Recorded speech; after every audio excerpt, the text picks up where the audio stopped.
தினம்தோறும் விளக்கேற்ற நல்ல எண்ணெய் இதயம் நல்லெண்ணெய். இனிமே கண்ணை மூடிட்டு கடலை எண்ணெய் வாங்கலாம். ஏன்னா மந்த்ரா கடலை எண்ணெய் இதயத்தின் தயாரிப்பு.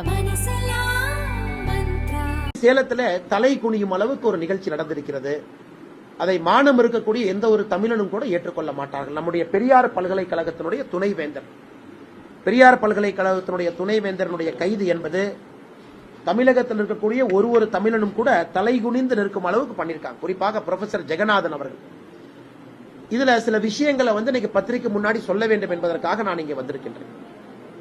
நமக்கு சாயந்தரம் 4:40க்கு இந்த விஷயம் அரங்கேறுது. பெரியார் யூனிவர்சிட்டியுடைய வைஸ் சான்சலர் சொந்த கேட்டுல சேலம் மாநகர காவல்துறையினுடைய ஏசிபி ஒருத்தர் பிளாக் பண்ணி ஜீப்ல ஏத்திக்கிட்டு 4 மணி நேரம் சேலம் முழுவதுமே சுத்துறாங்க. ஏன்னா அவர் எங்க இருக்காருன்னு யாருக்கு தெரியக்கூடாது. அந்த ஜீப்ல 4 காவல்துறை சார்ந்த கான்ஸ்டபிள்ஸ் இருக்காங்க, ஹெட் கான்ஸ்டபிள்ஸ் இருக்காங்க, டிரைவர் இருக்காங்க. 4 மணி நேரம் சேலம் முழுவதுமே சுத்திட்டு அதுக்கப்புறம் நம்ம ஜிஹெச் சேலம் கவர்மெண்ட் ஹாஸ்பிட்டலுக்கு 9:30 மணி கூட்டிட்டு வர்றாங்க. அவரை கைது பண்ணது 4:40. அதன் பிறகு கிட்டத்தட்ட 9:30 மணினா 5 மணி நேரத்திற்கு ஏறத்தாழ கழிச்சு சேலம் கவர்மெண்ட் ஹாஸ்பிட்டல் கூட்டிட்டு வர்றாங்க. அங்க அவருக்கு பிபி இசிஜி எல்லாம் செக் பண்றாங்க. நார்மலா இல்லைன்னு சொல்லிட்டு 2-3 டேப்லெட் கொடுக்கறாங்க. அதன் பிறகு ஆப்போசிட் சைட்ல யாருமே வக்கீல் வந்துவிடக்கூடாது என்பதற்காக மேஜிஸ்ட்ரேட்டோட இல்லத்திற்கு 12 மணிக்கு கூட்டிட்டு போறாங்க. மிட் நைட் 12 மணிக்கு அவருக்கு ஒரு அரெஸ்ட் காப்பியை சர்வ் பண்றாங்க.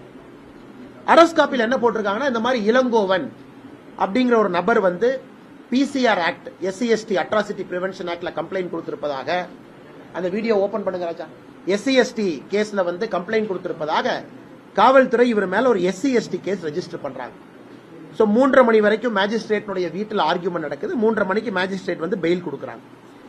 இது நமக்கு தெரிஞ்ச சில விஷயம், தெரியாத சில விஷயம். எந்த அளவுக்கு காவல்துறை அதிகாரிகள் ஒரு பல்கலைக்கழகத்தினுடைய துணைவேந்தரை 5 மணி நேரம் ஜீப்ல உட்கார வச்சு சேலம் முழுவதுமே சுத்தி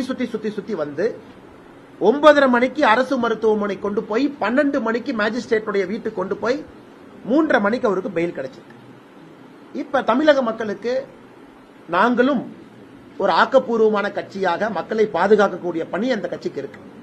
எங்கே அநியாயம் நடந்தாலும் கூட கேட்க வேண்டிய கடமை இன்னைக்கு பாரதிய ஜனதா கட்சிக்கு இருக்கு. ஏன் இது நடந்தது அப்படின்னு உங்களுக்கு சொல்வது என்னுடைய கடமை. இது ஏன் நடந்தது? காவல்துறை 2 விஷயம் சொல்றாங்க. பெரியார் பல்கலைக்கழகத்தில் வைஸ் சான்சலர் அவர்கள் ஒரு பவுண்டேஷன் ஆரம்பிக்கிறாங்க, பியூட்டர் அப்படிங்கிற பேர்ல. அதை மக்களுக்கு என்ன சொல்லிட்டாங்கன்னா, கம்பெனி நடிச்சு விட்டாங்க. ஏதோ பெரியார் அந்த யூனிவர்சிட்டி ஜெகநாதன் அவர்கள், அவர் மனைவி குழந்தையெல்லாம் சேர்ந்து ஆரம்பிச்ச மாதிரி. இது ஒரு பவுண்டேஷன். பவுண்டேஷனுடைய பேரே Periyar university technology entrepreneurship research foundation. Periyar பல்கலைக்கழகத்தில் ஆரம்பிக்கப்படுற ஒரு நிறுவனம், செக்ஷன் 8 கம்பெனி, அப்படின்னா நான் ப்ராஃபிட். அந்த கம்பெனியினுடைய ப்ராஃபிட்டை யாரும் வெளியே எடுத்துட்டு போக முடியாது. அந்த கம்பெனியினுடைய வளர்ச்சிக்காக மட்டும்தான் அதை பயன்படுத்தணும். Periyar university technology entrepreneurship research foundation, அதான் பியூட்டர் பவுண்டேஷன். பியூட்டர் பவுண்டேஷன் பேர்ல கம்பெனி ஆரம்பிக்கிறாங்க. சரி, இந்த கம்பெனியில யாரெல்லாம் டைரக்டர் பாத்தீங்கன்னா, 1 ஜெகநாதன், வைஸ் சான்சலர் பெரியார் பல்கலைக்கழகம். 2வது அங்க இருக்கக்கூடிய கம்ப்யூட்டர் சயின்ஸ் டிபார்ட்மெண்ட் ஹெச்ஓடி, இப்ப ஆக்டிங் ரெஜிஸ்டராக இருக்கக்கூடிய தங்கவேல் ப்ரொஃபசர் 2வது. 3வது கம்ப்யூட்டர் டிபார்ட்மெண்ட் இருக்கக்கூடிய இன்னொரு ப்ரொஃபசர் சதீஷ் 3வது. பாரதிதாசன் பல்கலைக்கழகத்தில் பணி செய்யக்கூடிய ப்ரொஃபசர் ராம் கணேஷ் 4வது. இது பாருங்க, பெரியார் பல்கலைக்கழகத்தில் ஒரு நிறுவனத்தை ஆரம்பிக்கிறாங்க. அந்த நிறுவனத்தில் இருக்கக்கூடிய 4 டைரக்டருமே ப்ரொஃபசர்ஸ். அதுல 3 பேர் பெரியார் பல்கலைக்கழகத்தில் வேலை செய்யறாங்க, ஒருத்தர் பாரதிதாசன் பல்கலைக்கழகத்தில் வேலை செய்யறாங்க.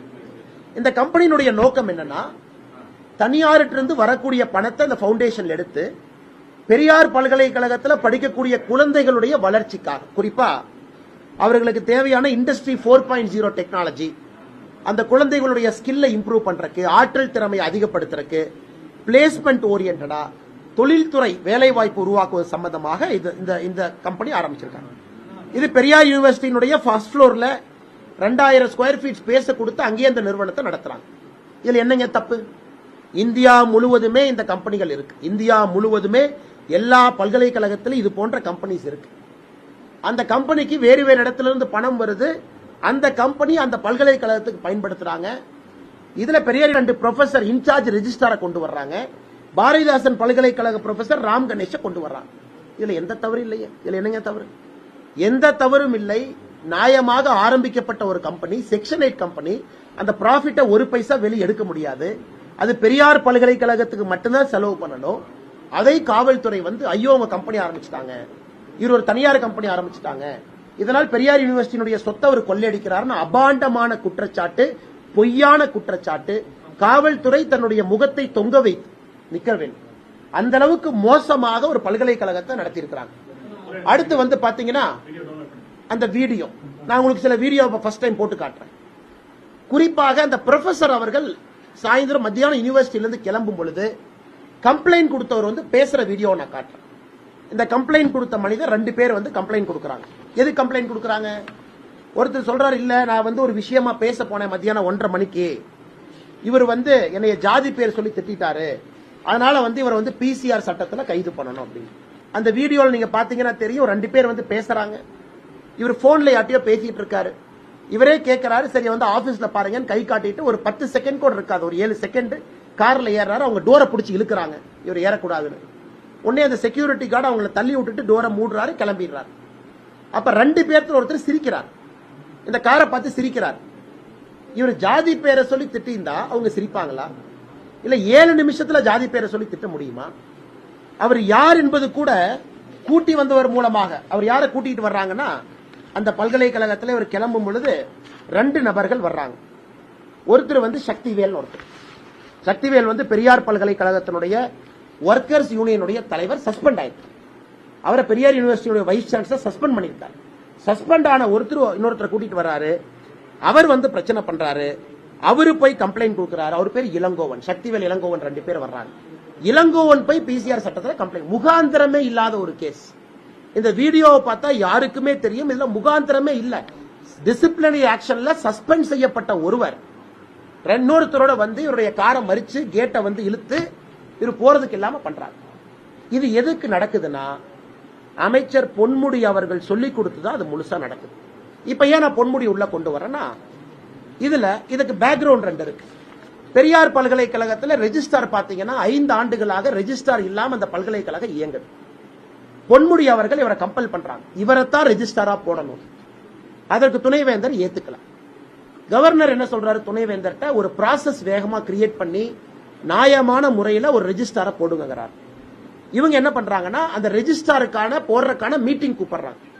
அந்த மீட்டிங் வந்து 6/11/2023 பெரியார் பல்கலைக்கழகத்தில் நடக்குது. நவம்பர் மாசம் 6ஆம் தேதி நடக்குது. அந்த மீட்டிங்ல நம்முடைய higher education secretary Karthik IAS higher education secretary அவர் வரல. அவருக்கு பதிலா இன்னொருத்தர் அனுப்புறாரு, தர்பராஜ் அப்படின்னு deputy secretary higher education department meeting அனுப்புறாரு. சோ மீட்டிங்ல தர்பராஜ் வந்து உட்கார்றாரு.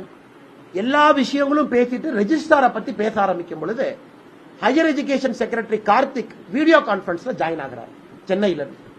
அப்ப பெரியார் யூனிவர்சிட்டி வைஸ் சான்சலர் சொல்றாரு, தவறு. பிரின்சிபல் செக்ரட்டரி ஹையர் எஜுகேஷன் சார்பா ஆல்ரெடி தர்பராஜ் என்கின்ற டெப்டி செக்ரட்டரி வந்து ரூம்குள்ள உட்கார்ந்து இருக்கும் பொழுது, மினிட்ஸ் ஆஃப் த மீட்டிங்ல நாங்க ரெக்கார்டு பண்ணி மீட்டிங் நடத்திட்டு இருக்கும் பொழுது, ரெஜிஸ்டார் செலக்ஷன் வரும் பொழுது எதற்காக ஹையர் எஜுகேஷன் செக்ரட்டரி அந்த நேரத்தில் தன்னை வீடியோ கான்பரன்ஸ்ல இணைச்சுக்கணும், அதனால ஒரு பேர்ல 2 பேர் மீட்டிங் இருக்க கூடாது, ஒருத்தர் தான் இருக்க முடியும்னு சொல்றாங்க. அங்க பிரச்சனை ஆரம்பிக்கும். அந்த மினிட்ஸ் ஆஃப் மீட்டிங்ல என்ன பேசினாங்களோ கவர்மெண்ட் அதை லீக் பண்றாங்க. அதே மீட்டிங்ல 6/11/2023 ஜெகநாதன் அவர்கள் இந்த ப்ரொபோசலை வைக்கிறாங்க. பியூட்டர் ஃபவுண்டேஷன் அப்படிங்கிற அந்த கம்பெனியை நாம ஆரம்பிக்கிறோம், 4 பேர் ஆரம்பிக்கிறோம், இந்த கம்பெனி மூலமா தொழில் பயிற்சி கொடுக்கிறோம் ஆரம்பிச்ச proposal. It's a confidential information. சிண்டிகேட்டுக்குள்ளேயும் மாநில அரசுக்கும் தெரியப்படுத்திய விஷயத்தை மாநில அரசு லீக் பண்றாங்க. எந்த அளவுக்கு அநியாயம் நடத்தப்பட்டிருக்கிறது. அரசு சொன்ன ரெஜிஸ்டாரை போடல அப்படிங்கிற ஒரே காரணத்திற்காக ஒரு தனி மனிதனை SC ST கேஸ் போட்டு தனி மனிதனை நாய நடத்துற மாதிரி நடத்தி இன்னைக்கு அவர் ஹார்ட் அட்டாக் வந்து ஆஞ்சியோபிளாஸ்டி பண்ணிட்டு வீட்டில் உட்கார்ந்துருக்காரு. ஒரே காரணம் என்ன, மாநில அரசினுடைய பொன்முடி அவர்கள் சொன்ன ரெஜிஸ்டார் பேரை ஏற்றுக்கொள்ள மாட்டேன்னு சொன்னது பாவங்களா?